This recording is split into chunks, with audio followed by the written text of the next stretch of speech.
My name is Paul Ramos. I'm a MA, medical assistant PCS2, and I've been in a company for 5 years.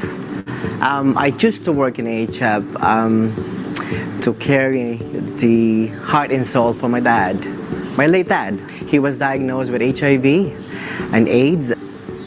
Every time I see a patient, I know that he's looking over me and he knows that I did it for him. Buenos días, mi nombre es Zoraida Jiménez y soy la manager de práctica de la oficina de Falls Church in Virginia. So what has surprised me more about the company culture is my immediate manager taking her time to really train me one-on-one, making sure that I understand and I do the job that I need to do to succeed in my role. Hi, my name is Simply Sandy. I'm a non-medical case manager here at the K Street location. I chose to work at AHF because it is a phenomenal company. The company allowed me to spread my wings, if you will. They allowed me to continue doing what I love to do, and that's serving the public. I feel as though we are a family, and I could not do what I do by myself. My name is Dominita Morrow. I'm the office administrator for the Temple Hills AHF location. I choose to work for AHF because I like to give back to my community. My favorite thing about working with AHF is how much the organization gives to the community, how they help our patients, help them grow, the tools that they give them that our patients can't find at any other clinic. The thing that surprised me about working for AHF, which I enjoyed, the teamwork,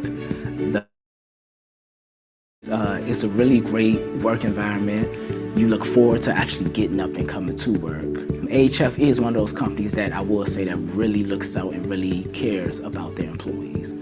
My name is Sade. I'm a technician here in Baltimore, and I work with AHF because I really enjoy taking care of my patients, and I like their mission statement of being patient first, of putting patient care over profit, and getting our co-pays as close to zero as possible. I love that part.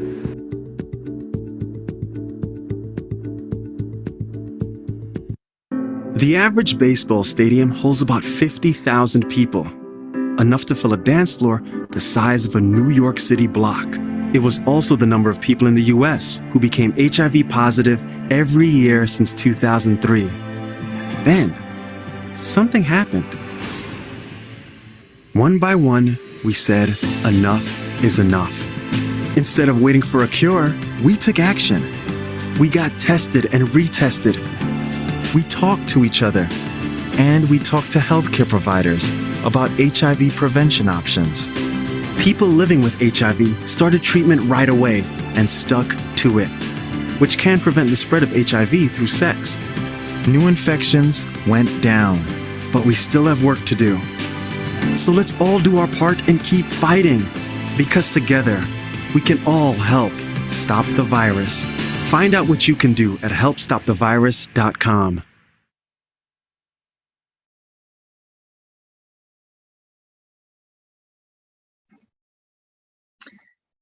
Thanks so much, and welcome to Queer KidLit.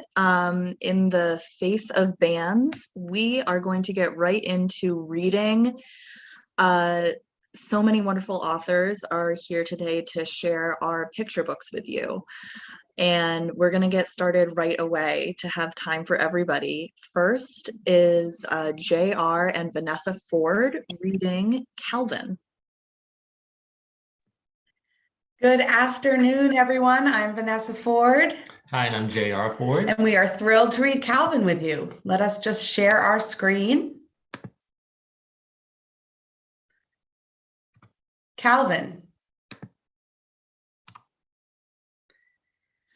For as long as I could remember, I knew I was a boy. I draw myself with short hair and a shirt like Papa's. I dream about swim trunks like my dad and brother wore. I didn't tell my family until the night before our summer trip to Gigi and Papa's. I was scared they wouldn't believe me. But I knew it was time to be me.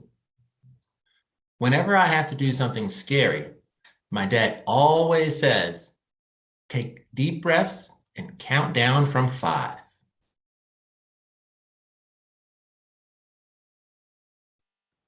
Breathe in, breathe out.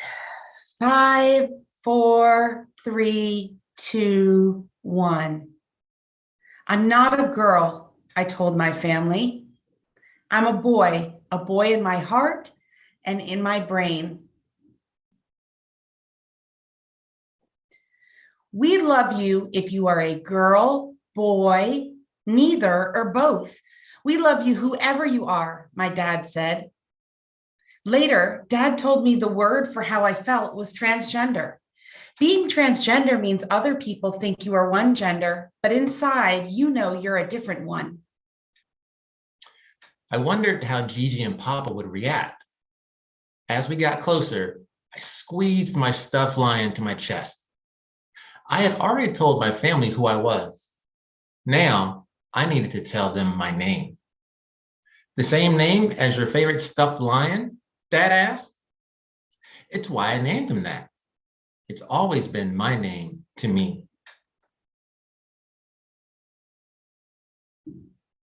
When we got to Gigi and Papa's, Dad told them my new name. He introduced me. Our summer trip turned out to be the best ever. At the comic convention, Papa bought me my favorite costume. My favorite superhero signed my poster using my real name.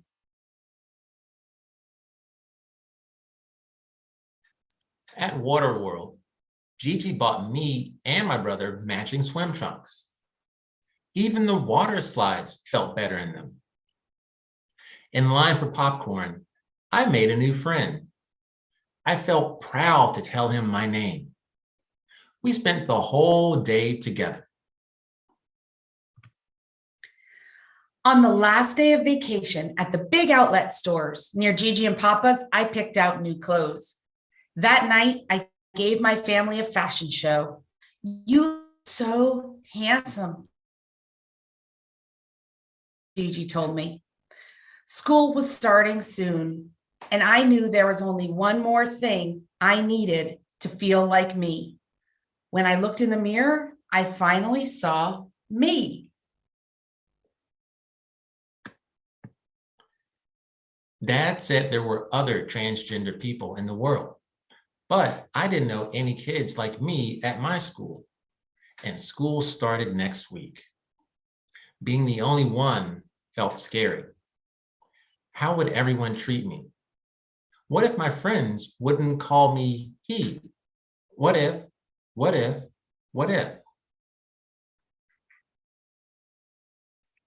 The first day of school, I dragged my feet to the door. Breathe in, breathe out. 5, 4, 3, 2, 1.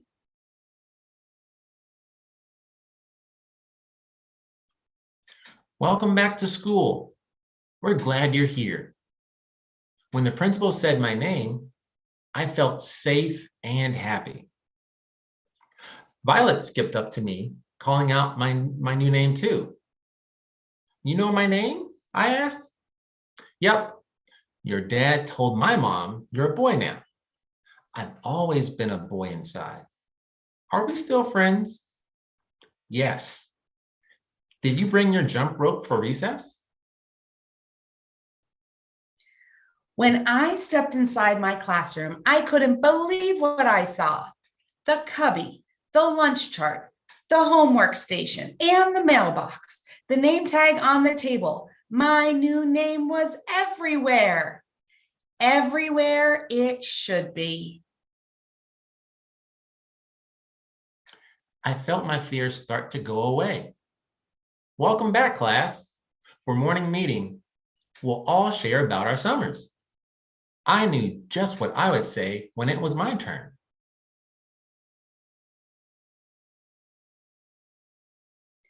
I stood up proudly to share my summer story. But first, I introduced myself. Hi, I said. My name is Calvin, C-A-L-V-I-N. VIN. And I felt my what ifs melt away. The end. Thank you. Thank you. Thank you. And next is Rosiee Thor reading The Meaning of Pride.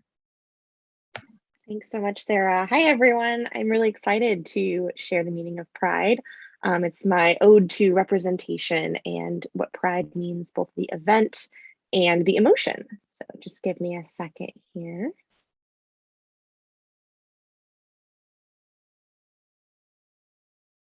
Alrighty.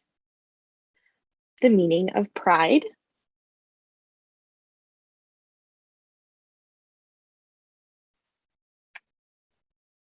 Every year in June, we celebrate Pride.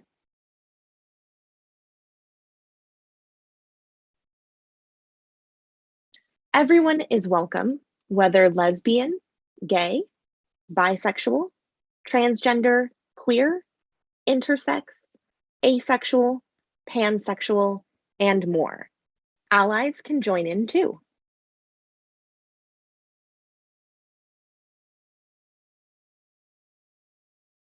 In 1969, members of the LGBTQIA+ community, like Marsha P. Johnson and Stormy DeLarverie, stood up for their rights. Unfair laws made safe spaces like the Stonewall Inn in New York City targets and put their patrons in danger. On June 28th, these activists fought back for their community.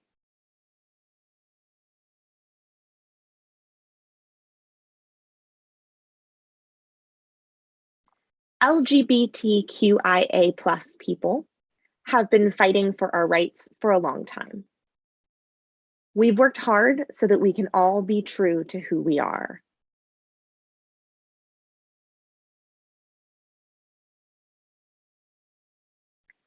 To honor the past, present, and future of LGBTQIA+ culture, we march in pride festivals all around the world that celebrate our community. But what does pride mean? Pride means wearing whatever you want. If it makes you feel good, it's fierce. Pride means celebrating your wins and bouncing back when you lose. Pride means taking the leap and getting back up if you fall.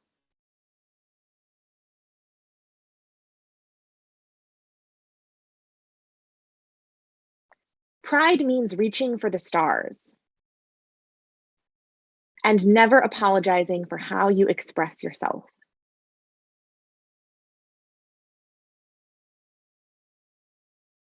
Pride means fighting for your rights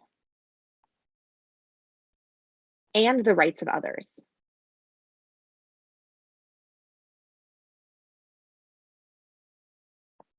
Pride means running toward a better future and making your voice heard.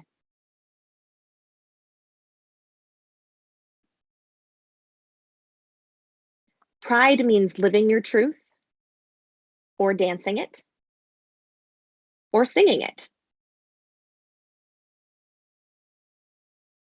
Pride means taking care of your heart, body, and mind. Pride means love is love. Is love is love.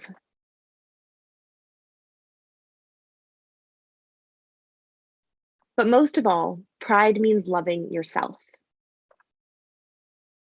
What does pride mean to you?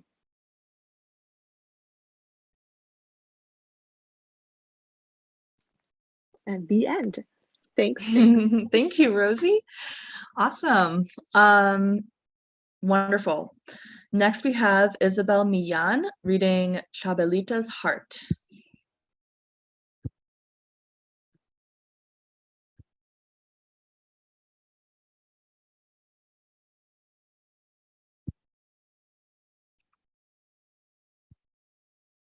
Hi, everyone.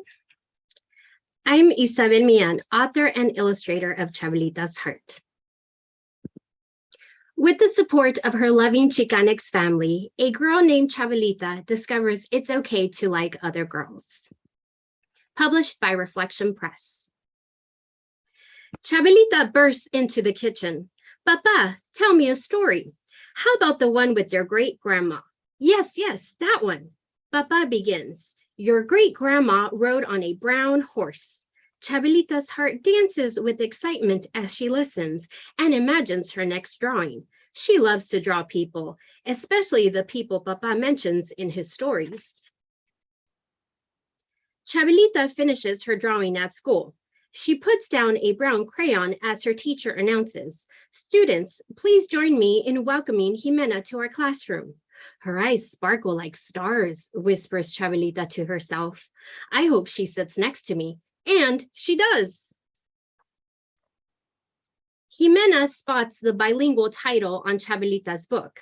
She blurts out, "Do you speak English and Spanish?" Sí, ¿tú también? I speak 3 languages, Spanish, English, and Garifuna. My mommy was born in Honduras, shares Jimena. Her smile turns into a frown. I miss my mommy. Last month, she had to go back to Honduras, and now I live with my aunt. Why did your mommy leave? Asked Chabelita. She didn't have papers when she crossed the border. My papa crossed the border too, recalls Chabelita. I'd also be sad if he couldn't be with me anymore. That evening, Chabelita tells her mama and papa all about her new friend Jimena.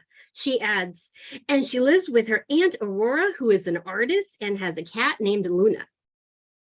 Chabelita cannot wait to go to school the next morning. She rushes to the kitchen for breakfast. Hurry, Papa, can we leave now? Not until you eat your breakfast and brush your teeth, says Papa. And don't you want to hear a story? Chabelita hesitates. I do, but can you tell it to me after school instead? Papa chuckles. Of course, mija. Chabelita searches for Jimena throughout the playground. Ring!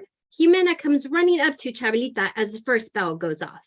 My mommy called me all the way from Honduras. I told her all about you and how you like to draw just like Tia Aurora. Chabelita's heart twirls with joy as she listens. The weeks go by and Chabelita and Jimena spend lots of time together.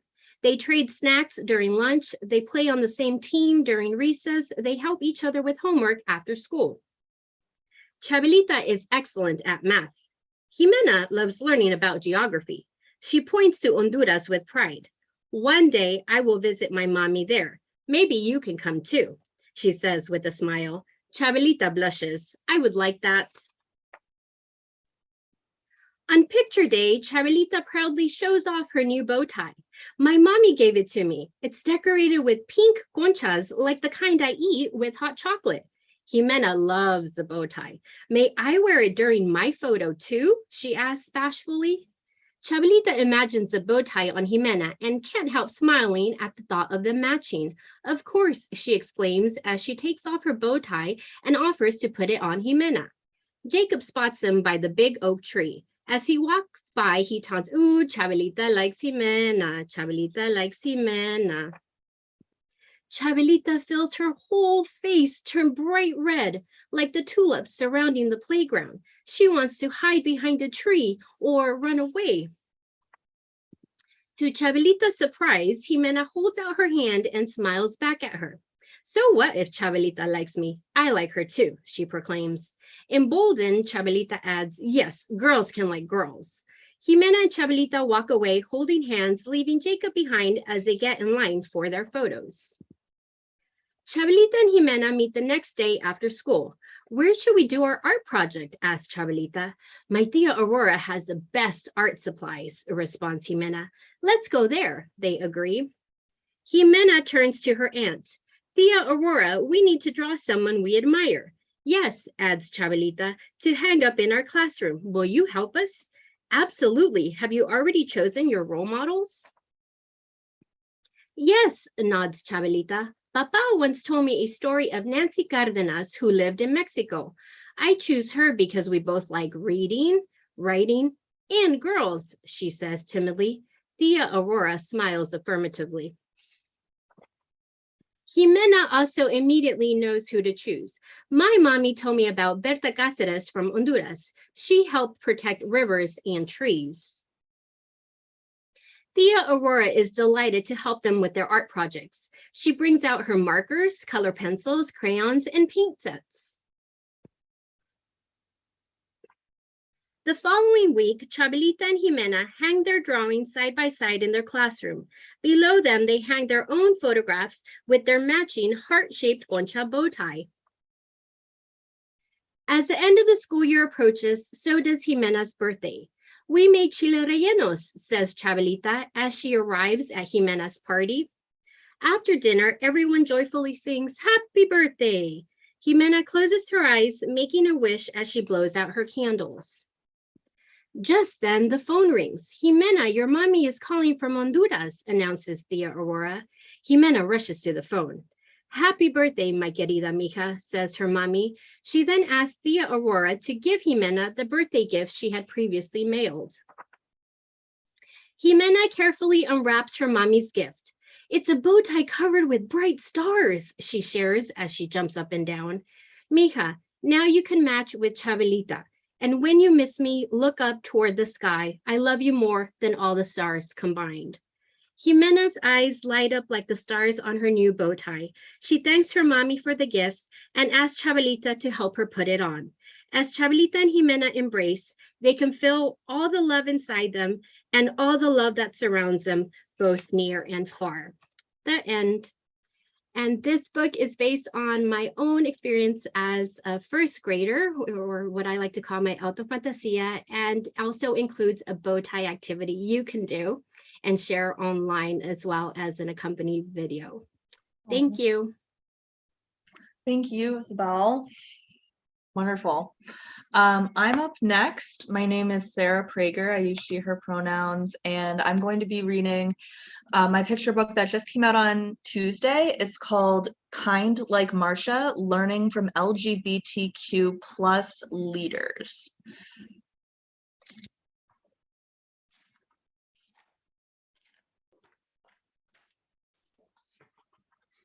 Here is the illustration page.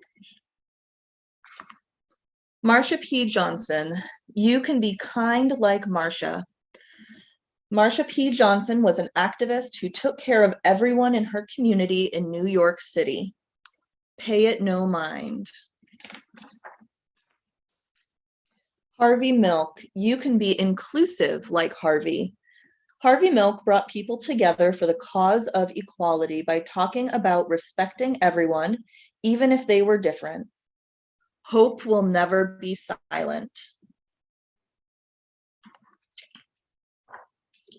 Sappho, you can be expressive like Sappho. Sappho was a woman who wrote love poems about other women more than 2,000 years ago. One day they'll remember us. X Gonzalez, you can be outspoken like X. X Gonzalez is an activist who organizes millions of people and speaks out about making schools safer for everyone. It's time to start doing something. Leonardo da Vinci, you can be creative like Leonardo. Leonardo da Vinci invented so many cool creations. He made a robot, a scuba suit, and even a helicopter. Learning never exhausts the mind. Sylvia Rivera, you can be determined like Sylvia. Sylvia Rivera was an activist who defended her community even when people told her to stop. We have to be visible. Frank Mugisha, you can be brave like Frank. Frank Mugisha fights for equal rights for LGBTQ+ people in Uganda, where it is illegal to be LGBTQ+. We will not give up until we have the future we all deserve.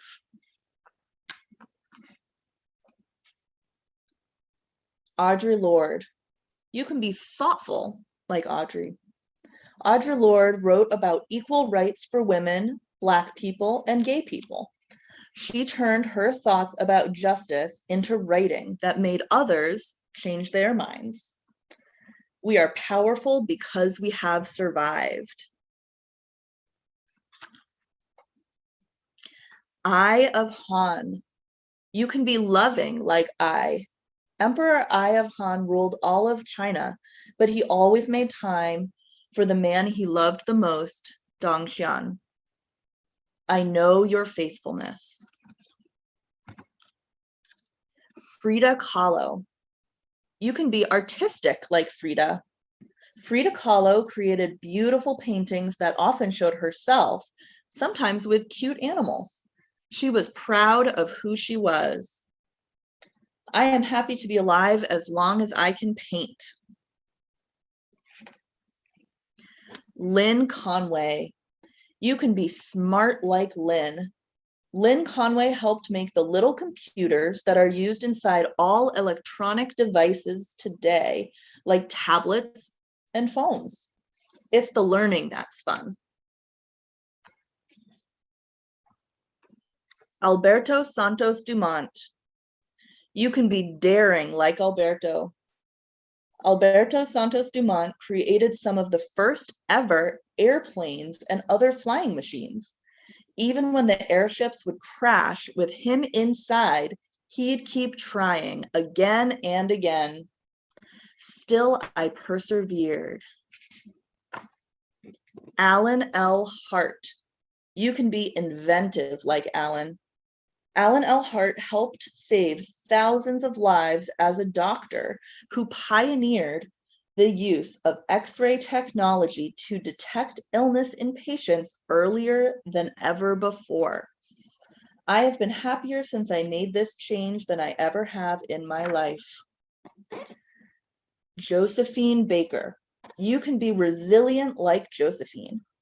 Josephine Baker created a successful life for herself, even though no one helped her.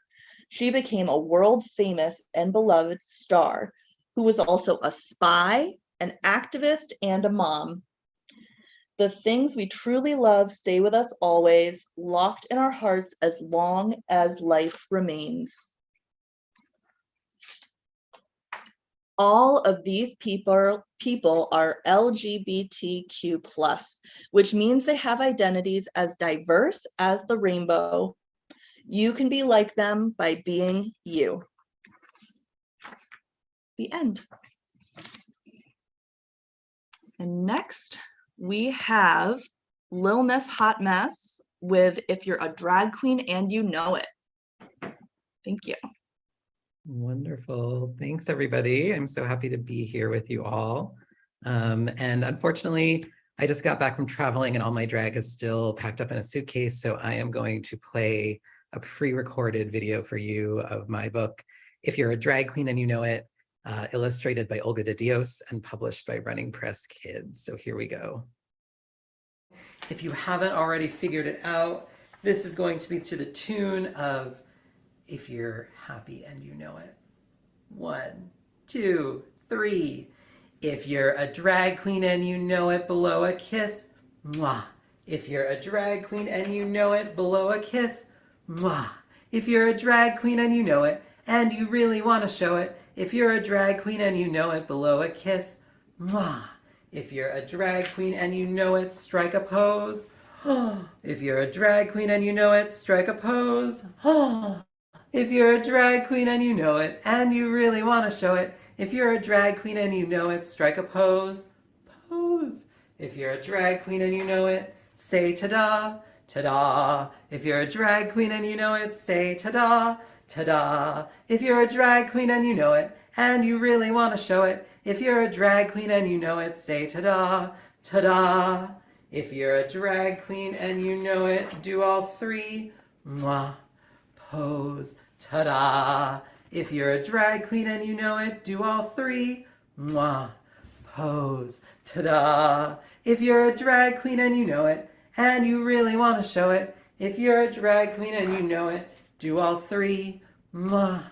pose, ta-da! If you're a drag queen and you know it, give a wink, wink. If you're a drag queen and you know it, give a wink, wink. If you're a drag queen and you know it, and you really want to show it, if you're a drag queen and you know it, give a wink, wink. If you're a drag queen and you know it, shake your bum, woo! If you're a drag queen and you know it, shake your bum, woo! If you're a drag queen and you know it, and you really want to show it, if you're a drag queen and you know it, shake your bum, woo! If you're a drag queen and you know it, laugh real big, ha ha ha ha ha! If you're a drag queen and you know it, laugh real big, ha ha ha ha ha ha! If you're a drag queen and you know it, and you really want to show it, if you're a drag queen and you know it, laugh real big, ha ha ha ha ha ha! If you're a drag queen and you know it, do all three, wink, woo, ha ha ha! If you're a drag queen and you know it, do all three, wink, woo, ha ha ha! If you're a drag queen and you know it, and you really want to show it, if you're a drag queen and you know it, do all three, wink, woo, ha ha ha ha ha! If you're a drag queen and you know it, mouth the words, mouth the words. If you're a drag queen and you know it, mouth the words, mouth the words. If you're a drag queen and you know it, and you really want to show it, if you're a drag queen and you know it, mouth the words, mouth the words. If you're a drag queen and you know it, twirl around, woo! If you're a drag queen and you know it, twirl around, woo! If you're a drag queen and you know it, and you really want to show it, if you're a drag queen and you know it, twirl around, woo! If you're a drag queen and you know it, shout, yes, queen, yes, queen. If you're a drag queen and you know it, shout, yes, queen, yes, queen. If you're a drag queen and you know it, and you really want to show it, if you're a drag queen and you know it, shout, yes, queen, yes, queen. If you're a drag queen and you know it, do all three, mouth the words, woo! Yes, queen. If you're a drag queen and you know it, do all three, mouth the words, woo! Yes, queen. If you're a drag queen and you know it, and you really want to show it, if you're a drag queen and you know it, do all three, mouth the words, woo! Yes, queens. Excellent. We've got some drag queens in training in the house. Thanks so much, everybody. Back to you, Sarah. Amazing. Thank you so much. Next, we have Mark Ceilley reading Cinderella, a scrumptious fairy tale.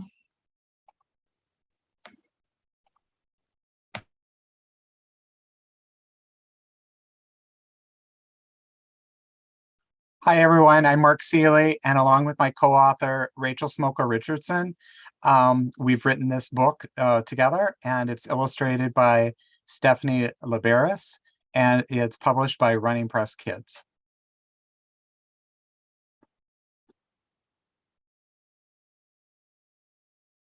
Cinderella loved to bake. Every day he measured and mixed, chopped and kneaded. He took pride in his pies, cakes, bars, and breads.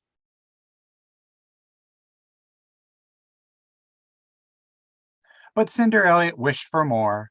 If only someone could love him as much as they loved his baking.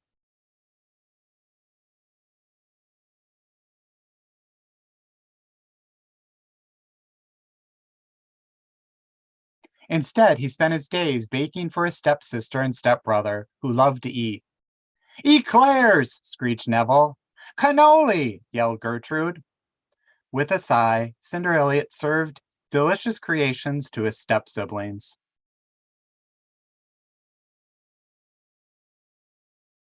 One day, a letter arrived. "Heary, heary! Prince Samuel seeks a skilled baker for the palace. Enter the royal baking competition. Win a place in the prince's heart and home." "Cinderella, make me cream puffs for the competition," said Neville. "I'll win with your apple strudel, Cinderella," said Gertrude. So Cinderella sliced and sifted, whisked and rolled. Meanwhile, Neville and Gertrude spent hours deciding what to wear. I wish I could enter the competition, said Cinder Elliott. No, said Neville, you have to wash the dishes. You're filthy and covered in batter, said Gertrude. They scooped up Cinder Elliott's desserts and headed to the palace. I wish I could go to the palace and bake for the prince, said Cinder Elliott while cleaning up. Suddenly, a shower of sprinkles filled the kitchen. What do we have here? Asked a spectacular man. Cinder Elliott wiped his face. Who are you? I'm Ludwig, your fairy godfather, of course. I've come to grant your wish. Ludwig waved his wand. Cinder Elliott now wore a chef's hat and coat. You look marvelous, said Ludwig. Now bake a fabulous cake. Cinder Elliott blended and creamed, folded and whipped. He popped the cake into the oven.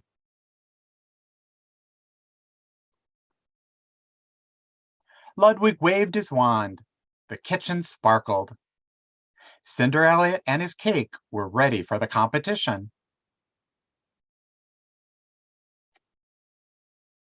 How will I get to the palace? He asked. The competition is almost over. Oh, please, I've thought of everything, said Ludwig. Take my limo. Thank you, said Cinder Elliott. You go, girl. You must be home by midnight. The magic wears off by then. Ludwig waved his wand one last time, and in a puff of flower dust, disappeared. At the palace, Prince Samuel tasted dessert after dessert. Have a cream puff, said Neville. Try some strudel, said Gertrude. Just then, a towering cake caught Prince Samuel's eye. Who made this fine-looking dessert? He asked. Cinder Elliott peeked around the cake. Me, he said. Their eyes locked. Sweet, Prince Samuel said. Chocolate, my favorite. Mine too, said Cinder Elliott. Dong, dong, dong. It's midnight, Cinder Elliott gasped. Where are you going? Prince Samuel called out. I don't even know your name. Dong, dong, dong. As Cinder Elliott rushed down the steps, his chef's hat fell off his head. He sped away in the limo just in time. The next morning, Cinder Elliott made croissants for breakfast, while his step-siblings complained. Ding dong! Neville opened the door. Hello, Prince Samuel, he said. Would you like a croissant that I made? Asked Gertrude. I'm looking for the person who belongs with this hat, said Prince Samuel. Neville wriggled. Too big. Gertrude wrestled. Too small. Does anyone else live here? Asked Prince Samuel. Cinder Elliott walked into the living room. Their eyes met. It's you, said Prince Samuel. Prince Samuel placed the hat on Cinder Elliott. It fit perfectly. You found your baker, Cinder Elliott said. I found more than just a baker, Prince Samuel said. Prince Samuel and Cinder Elliott hosted the biggest wedding in the kingdom. Cinder Elliott baked the wedding cake, of course. And they lived scrumptiously ever after.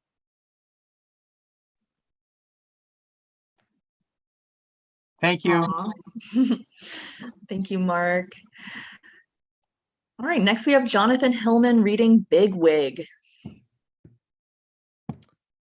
Right. Hi, everyone. I'm Jonathan Hillman. I use he, him pronouns, and I can't share my screen, so I'm going to be reading the old-fashioned way from my debut picture book, Big Wig, which is illustrated by Levi Hastings and published by Simon & Schuster.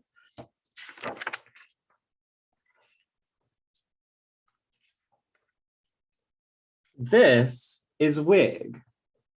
Wig belongs to Bibi Bedazzle, the most fabulous queen by far.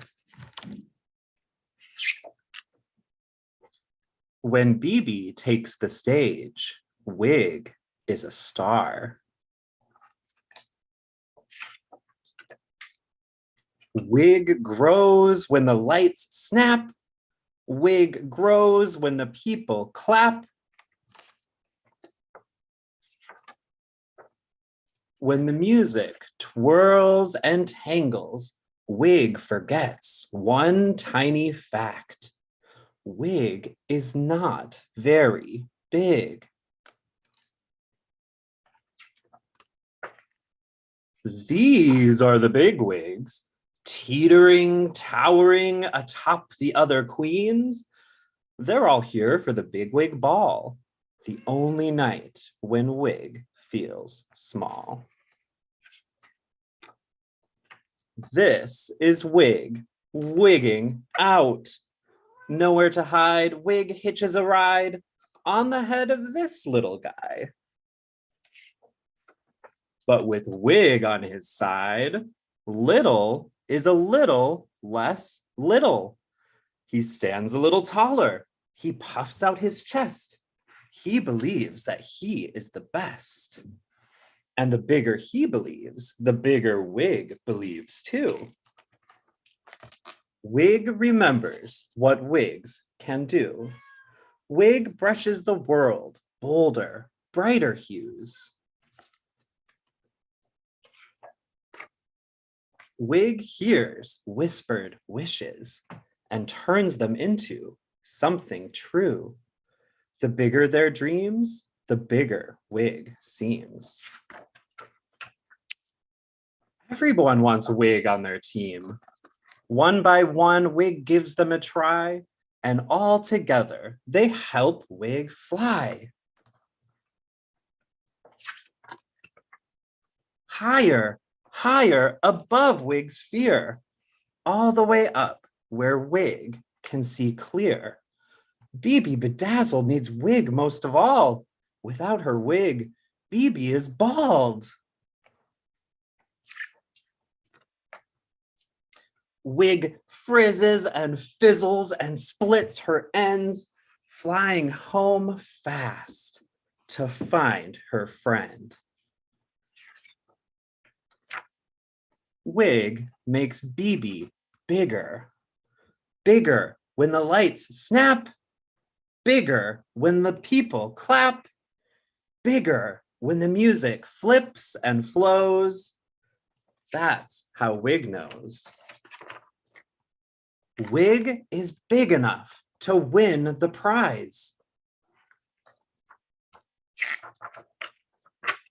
Big enough, no matter her size.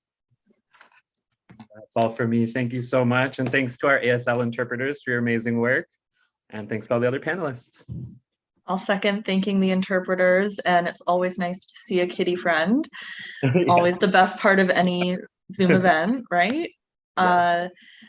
I am next going to share our second to last book, which is Charlotte Sullivan Wild, who is reading to us via a pre-recorded story time. And this is Love, Violet.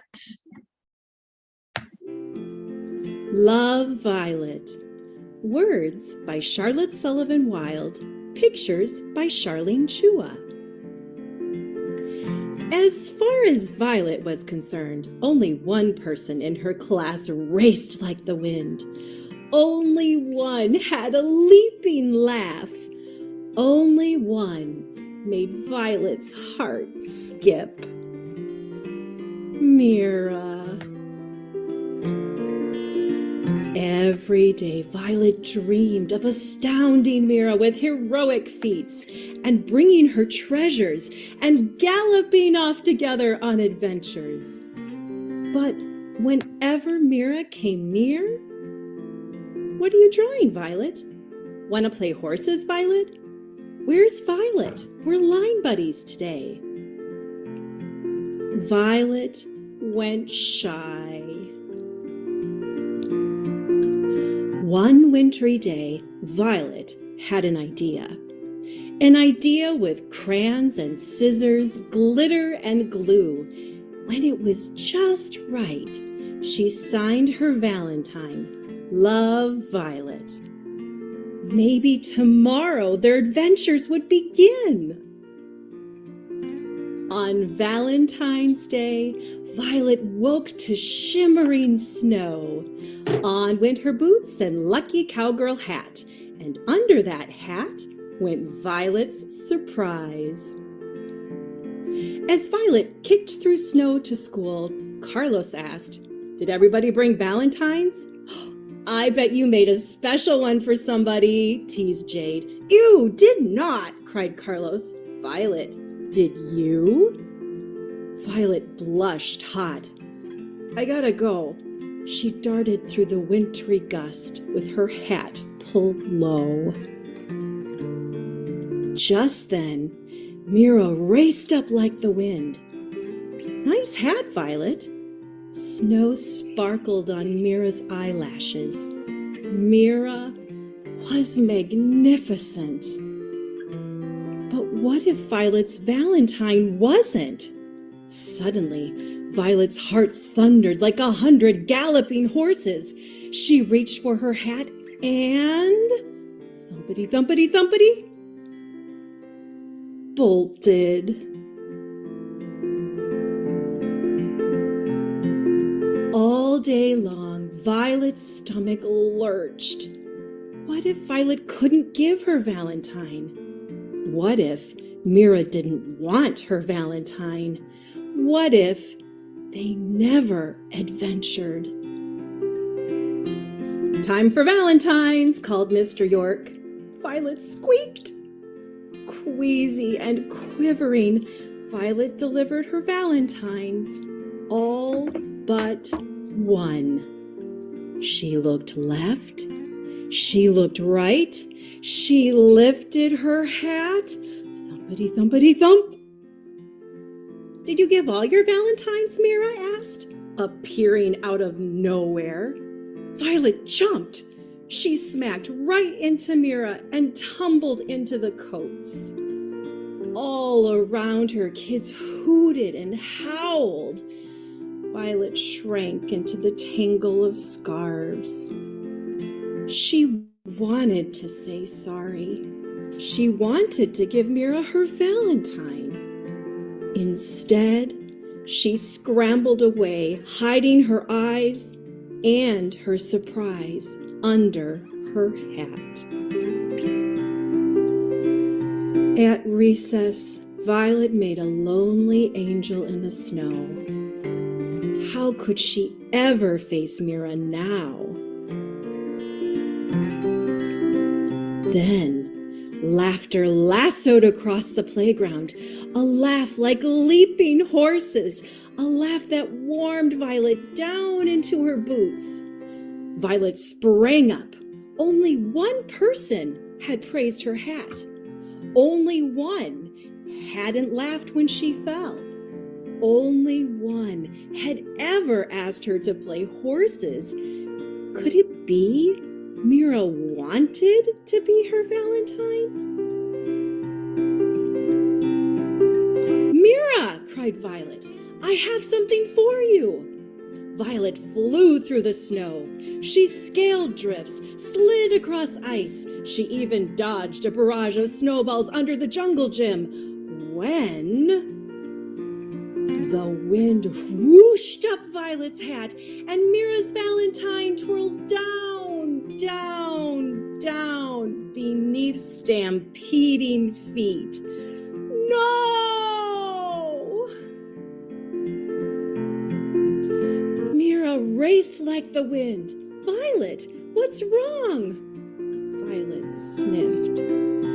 This was for you, but it's ruined. For me? Violet, it's so pretty. Mira tucked a torn bit into her cap. It glittered beside her hair. Then, with a shy smile, Mira reached into her pocket and pulled out a locket. For you, said Mira. Inside was a violet. Want to go on an adventure? Asked Violet. Yes, cried Mira, and they were off, galloping over snowy drifts to see what they might find together.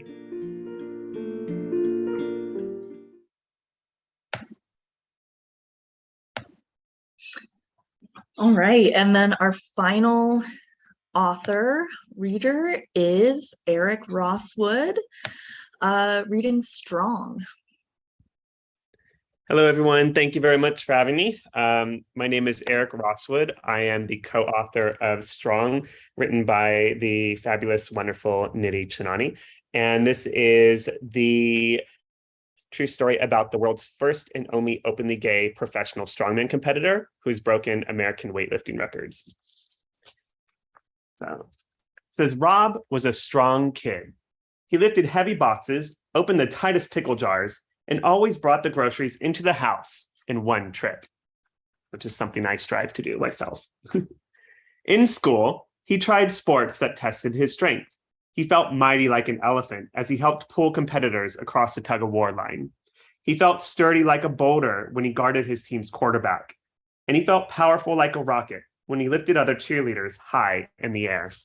It's one of my favorite spreads because it shows football and a cheerleader at the same time, because people don't have to be just one. They can be both if they'd like. But Rob's favorite sport was weightlifting. It required him to use every muscle in his body. When Rob lifted weights, he felt tough. He felt like a superhero. When Rob was 17, a teacher introduced him to Strongman, a competition that tested strength in a way he had never seen before. Competitors lifted more than just weights. They lifted things like heavy logs, Atlas stones, and giant tires. Rob entered the competition. He wanted to be a weightlifting champion. Rob was eager to begin his training, but first he needed the proper workout attire. He decided to wear what all the great strongmen wore. He wore a loose cotton t-shirt, a weightlifting belt to support his back, wrist straps to support his wrists, knee and elbow sleeves, weightlifting shoes that had elevated heels for balance, and stretchy leggings because they're comfortable. Every day before school, when his friends were still fast asleep, Rob would train. He ran, he swam, and he lifted weights. The different exercises helped strengthen every muscle in his body. In the beginning, he was able to lift 150 pounds over his head. Over time, that became 200, then 300, then 400 pounds. That's more than a refrigerator. That's more than a piano. That's more than 800 stuffed rainbow unicorns. That's more than 114 birthday cakes with chocolate frosting and confetti sprinkles. When he finished training, Rob always changed back into his regular clothes. They were more fun and expressive. They were more him. On the day of his first big competition, Rob strode into the event. He was muscular like all the other athletes. He wore the same weightlifting gear, and he had trained just like the champions. He was sure he was going to win. Rob watched the other contestants lift and race their way through the challenges. I can do this, he thought. But when it was his turn, he strained and he struggled, but he could not lift as much as everyone else. Rob finished in last place. His feelings now matched his clothes, bleak, miserable, and gloomy. Things started to get brighter when he met Joey at a weightlifting event. Joey was fun and kind, and he made Rob smile. The two of them fell in love. They trained together to help Rob get ready for his biggest challenge yet, the North American Championship. But after going to the gym a few times, Joey noticed that Rob always changed into boring colors when he lifted. When he asked about it, Rob simply said, strong men do not wear bright, bold colors. But you're a strong man and you wear bright, bold colors. But I don't want to be the only one. Well then, said Joey, I'll wear bright colors with you. And so he did. Rob and Joey continued to train. In addition to weights, they lifted Atlas stones, giant sandbags, and even cars. One time, Rob pulled a fire truck down the street.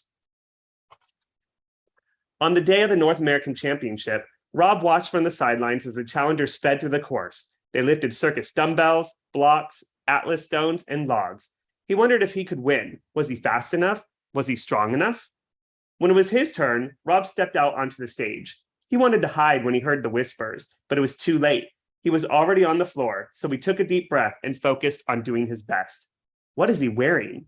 Why does he look different? Strongmen don't wear rainbows. The announcer called out, on your mark, get set, go. But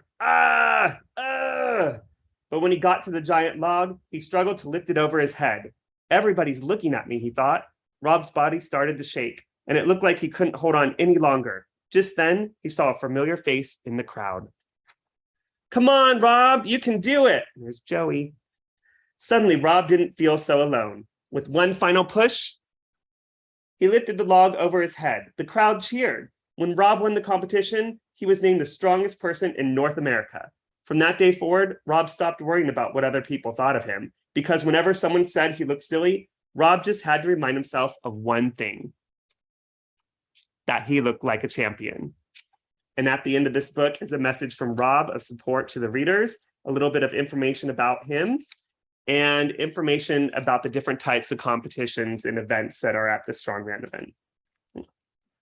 Thank you, OutWrite, for having us. Thank you to the interpreters as well, Sarah for hosting this, and all the other authors who read. I loved hearing your stories. Thanks for having me. Definitely. Thank you to all the authors. Thank you to OutWrite. Thank you to the interpreters.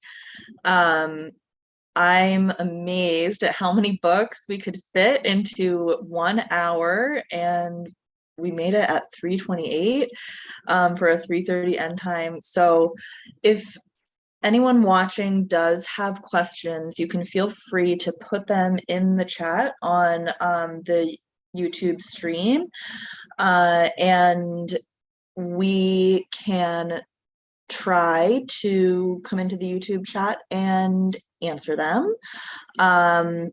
Since we don't see any additional questions right now, I think we'll sign off on time for the next event, since I know OutWrite has a packed schedule. And again, thank you to all of the authors. These books are so important, and as the subtitle of this panel says, they are under attack in this country now, and we need to keep writing them, keep supporting them, donate them to your local libraries, and never stop reading them. So thank you for the opportunity to share them. And yeah, have a great day, everyone. Were you going to say something, Eric? Yeah, one more quick thing. I know OutWrite on their Twitter feed has a link where people can purchase these books that they'd like to. So for anyone that wants to support any of the authors and illustrators that were on today, if you go to their feed, you'll see the link there, and we appreciate the support. Definitely. Yeah, it shows publishers that there is demand and support for this kind of literature, which is very important that we keep it going. All right. Thank you very much, and we're all set. Bye, everyone.